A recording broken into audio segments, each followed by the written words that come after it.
Everyone, welcome to Anubha study facts. आज हम बात कर रहे हैं गाइस एमपी टेट के प्रीवियस ईयर पेपर का जो सेशन चल रहा है आपका।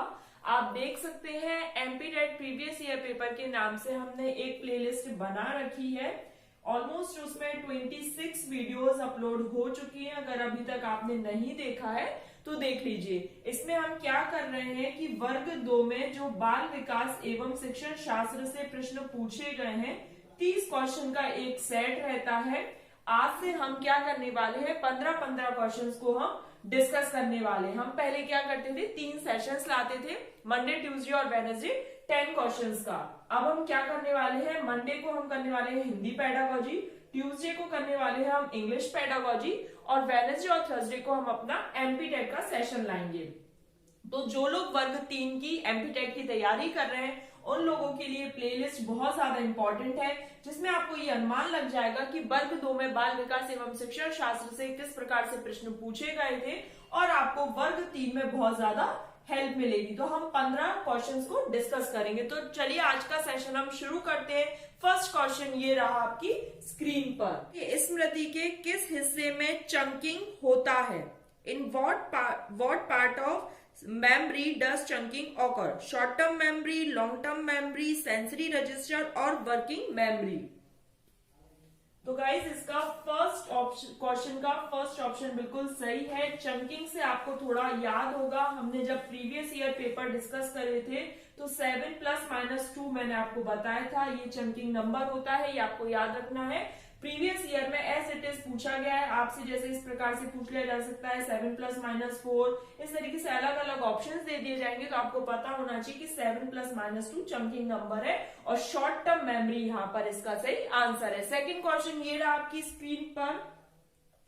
सेकंड क्वेश्चन क्या कहता है कि an anxiety disorder is characterized by, एक चिंता विकार की विशेषता है। ऑप्शन आपके सामने है। An excessive or aroused state characterized by feelings of apprehension, certainty and fear, एक अत्यधिक या उत्तेजित स्थिति जो कि आशंका, अनिश्चितता और भय की भावनाओं की विशेषता है। तो देखिए गाइस, एंजाइटी जो होती है उसका फर्स्ट ऑप्शन ही हमारा सही आंसर हो गया है, लेकिन हम और भी देख लेते हैं। विकृत चिंतन ये नहीं है।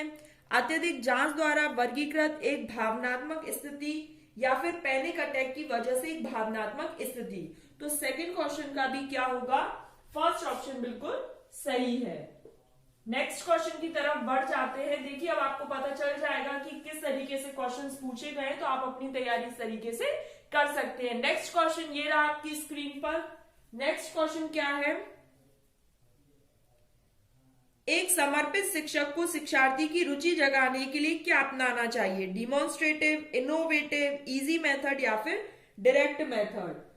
तो देखिए गाइस, थर्ड क्वेश्चन का सेकंड ऑप्शन बिल्कुल सही है। इनोवेटिव मतलब नई नई चीजें आप बच्चों के सामने जब प्रस्तुत करेंगे तो उनको इंटरेस्ट भी आएगा और पढ़ने में जब इंटरेस्ट आएगा तो वो मोटिवेटेड फील करेंगे, और जैसे जैसे वो मोटिवेशन उनमें आता जाएगा या वो मोटिवेटेड फील करते रहेंगे तो वो अग्रसर उस तरफ बढ़ते जाएंगे। चलिए नेक्स्ट क्वेश्चन ये रहा आपकी स्क्रीन पर। नेक्स्ट क्वेश्चन क्या कहता है, सामाजिक मूल्यों में बदलाव को इसके लिए जिम्मेदार ठहराया जा सकता है। Variations in school values can be attributed to, असमता को कम करना, सामाजिक परिवर्तन, सामाजिक गतिशीलता या फिर संस्कृति का संचरण। तो वेरिएशन, अगर सोशल वैल्यूज में वेरिएशंस है, सामाजिक मूल्यों में अगर बदलाव है तो किसके लिए जिम्मेदार ठहराया जा सकता है? सोशल चेंज को। तो फोर्थ क्वेश्चन का सेकंड ऑप्शन बिल्कुल सही होगा, सोशल चेंज। चलिए नेक्स्ट क्वेश्चन ये रहा आपकी स्क्रीन पर। नेक्स्ट क्वेश्चन क्या कहता है, According to the view of dash, a schema included both a category of knowledge and the process of obtaining that knowledge. Dash के दृष्टिकोण के अनुसार एक स्कीमा में ज्ञान की एक श्रेणी और उस ज्ञान को प्राप्त करने की प्रक्रिया दोनों शामिल है। ये किसके अनुसार है? जीन पियाजे, एरिक एरिक्सन, जेरोम ब्रूनर या फिर सिगमंड फ्रॉइड।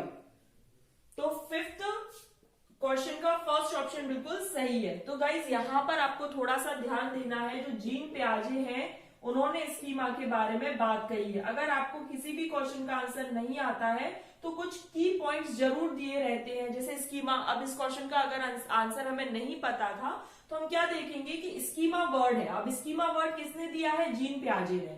अगर आपने जीन पियाजे से रिलेटेड थ्योरी नहीं देखी है तो एक अलग से प्लेलिस्ट बनाई गई है, CDP full course by Anubha study fact, तो वहां पर 21 वीडियोस अपलोडेड है। तो वो आपको क्या है, सेशंस पूरे थ्योरी वाइज दिए गए हैं, और एक नई थ्योरी वाले सेशन चल रहे हैं, वो है सीडीपी चैप्टर वाइज। तो आप इसको जरूर देखिए, 21 वीडियो है, लगभग आप 2 से 3 दिन में कंप्लीट कर लेंगे। उससे आपको समझ आ जाएगा कि जो जीन पियाजे ने स्कीमा का कंसेप्ट दिया है। चलिए नेक्स्ट क्वेश्चन की तरफ बढ़ जाते हैं। ये रहा आपकी स्क्रीन पर। नेक्स्ट क्वेश्चन क्या कहता है? अकॉर्डिंग टू द व्यू, ये हमारा हो गया है। नेक्स्ट है, शिक्षकों को शिक्षार्थी की डैश के साथ डील करना पड़ता है, समावेशिता, विविधता, विचलन या फिर प्रतिभाशीलता। तो विविधता के साथ इसको डील करना पड़ता है। अलग अलग लैंग्वेजेस के बच्चे आते हैं, अलग अलग बैकग्राउंड से बच्चे आते हैं, तो वो क्या है, डाइवर्सिटी कहलाती है। तो एक टीचर को बच्चे की डाइवर्सिटी के साथ डील करना पड़ता है, और विविधता को एक रिसोर्स के रूप में, एक संसाधन के रूप में एक टीचर को देखना चाहिए। तो ये बहुत अच्छा माना गया है। चलिए नेक्स्ट क्वेश्चन ये रहा आपकी स्क्रीन पर। नेक्स्ट क्वेश्चन आप पढ़िए और आंसर देने की कोशिश कीजिए। क्या कह रहा है क्वेश्चन? शिक्षण शास्त्र बच्चे के प्रदर्शन को प्रभावित करता है क्योंकि ये बच्चे को डैश में सक्षम बनाता है। किस में सक्षम बनाता है? समान चीजों को बार बार अभ्यास करने, अधिक अनुशासित होने, अत्यधिक कक्षा कार्य और गृह कार्य करने, या फिर अधिगम में सुनना और व्यस्त रहना। तो इसका क्या होगा? शिक्षण शास्त्र जो है वो बच्चों को ये कहता है कि आप चीजें सुने, फिर उन पर अप्लाई की जाए, किस तरीके से आपको उस ओर अग्रसर जाना है, ये सब चीजें हमें कौन बताता है?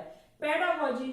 शिक्षण शास्त्र क्या है? पेडागोजी, जिसमें हमें ये बताना होता है कि बच्चा किस तरीके से काम करेगा, किस तरीके से एक टीचर पढ़ाएंगे, और बच्चे को समझना ही पेडागोजी है। जो कि आपको पता है कि एमपी टेट में क्या है, हर सब्जेक्ट की पेडागोजी पूछी जाएगी आपसे, तो आपको कंटेंट भी तैयार करना है और पेडागोजी भी। नेक्स्ट क्वेश्चन ये रहा आपकी स्क्रीन पर। जॉन अपनी कक्षा में छात्रों की समस्याओं को जानने के लिए नैदानिक साक्षात्कार का उपयोग करता है। ये उनकी भूमिका को डैश के रूप में दर्शाता है, को लर्नर, नेगोशिएटर, क्लासरूम रिसर्चर या फिर फैसिलिटेटर।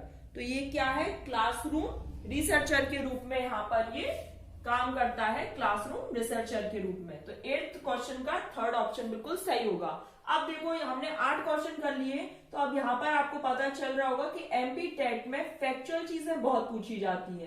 कंसेप्चुअल क्वेश्चन 1-2 ही आएंगे कि आपको एज अ टीचर क्या करना है, बाद बाकी आपको जैसे थ्योरीज वाइज है, जैसे जीन पे आज अगर किसी ने पढ़ा है तो वो उसकी माँ के थ्रू हिट कर लेगा। तो ऐसे फैक्चुअल क्वेश्चन बहुत ज्यादा पूछे जाते हैं। चलिए नेक्स्ट क्वेश्चन की तरफ बढ़ जाते हैं। नेक्स्ट क्वेश्चन ये रहा आपकी स्क्रीन पर। नेक्स्ट क्वेश्चन क्या कह रहा है कि किसने प्रस्तावित किया कि भाषा और विचार स्वतंत्र है? वाइगोत्स्की, पियाजे, कोहलर और चॉम्स्की। तो किसके द्वारा ये प्रस्तुत किया गया? चॉम्स्की के द्वारा। 4th ऑप्शन बिल्कुल सही होगा। तो यहाँ पर थोड़ा सा हम जैसे चॉम्स्की के बारे में, लैंग्वेज एक्विजिशन डिवाइस जो है वो चॉम्स्की ने दिया, ये वाला पॉइंट आप याद रख सकते हैं। चलिए नेक्स्ट क्वेश्चन की तरफ बढ़ जाते हैं हम।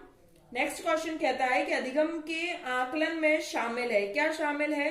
कुछ मानदंडों के अनुसार सफलता के विभिन्न स्तरों पर उदाहरणों को साझा करना। बिल्कुल सही बात है। छात्रों के काम के विपरीत ग्रेड या फिर अंक प्रदान करना, ऐसा नहीं है। योगात्मक मूल्यांकन का योगात्मक उपयोग करना, परीक्षण और परीक्षा का उपयोग। केवल परीक्षा लेने से कुछ नहीं होता है, तो जो फर्स्ट ऑप्शन है वही हमारे इस क्वेश्चन का सही आंसर हो जाएगा।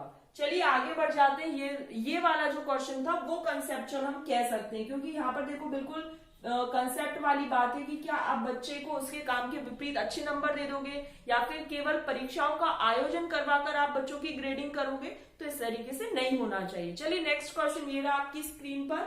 नेक्स्ट क्वेश्चन क्या कह रहा है कि निम्नलिखित में से कौन समावेशी शिक्षा में एक शिक्षण कौशल नहीं है? ब्लैक बोर्ड, क्वेश्चनिंग, भाई पूछताछ करना तो बहुत अच्छी बात है। प्रॉब्लम सॉल्विंग, समस्या समाधान भी अच्छी बात है। फिर है रीइंफोर्सिंग, किसी भी बच्चे को आप रीइंफोर्स कर रहे हो, प्रॉब्लम दे रहे हो, ये भी बहुत अच्छी बात है। ब्लैक बोर्ड वैसे गलत नहीं होगा, लेकिन क्या है यहाँ पर कि लीस्ट इंपॉर्टेंट यहाँ पर ब्लैक बोर्ड है, तो हमारा फर्स्ट ऑप्शन बिल्कुल सही हो जाएगा। समावेशी शिक्षा पर अगर आपने सेशन नहीं देखा है तो इंक्लूसिव एजुकेशन करके एक प्लेलिस्ट में सीडीपी फुल कोर्स पे अनुभव स्टडी फैक्ट में आप देखिएगा, आपको वहां पर इंक्लूसिव एजुकेशन से रिलेटेड थ्योरी मिल जाएगी। जब आप थ्योरी वाले सेशन कर लोगे तो अपने आप ये ऑब्जेक्टिव जो है वो बनना शुरू हो जाएंगे। चलिए नेक्स्ट क्वेश्चन ये रहा आपकी स्क्रीन पर। नेक्स्ट क्वेश्चन है कि जब बच्चे मीडिया में हिंसा के संपर्क में आने के कारण आक्रामक होना सीखते हैं तो ये किस प्रकार का अधिगम है? Classical learning, media learning, exploratory learning, अन्वेषी अधिगम, मीडिया अधिगम, क्लासिकल अधिगम या फिर विश्लेषणात्मक अधिगम। तो जब बच्चे किसी चीज से सीख रहे हैं, मतलब बच्चे इमिटेट कर रहे हैं, तो इमिटेशन की बात एल्बर्ट बेंड्यूरा ने कही है, सबसे पहले तो ये पता होना चाहिए। और एल्बर्ट बेंड्यूरा की जो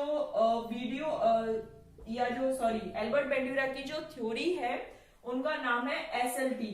क्या नाम है? सोशल लर्निंग थ्योरी या फिर ऑब्जर्वेशनल लर्निंग।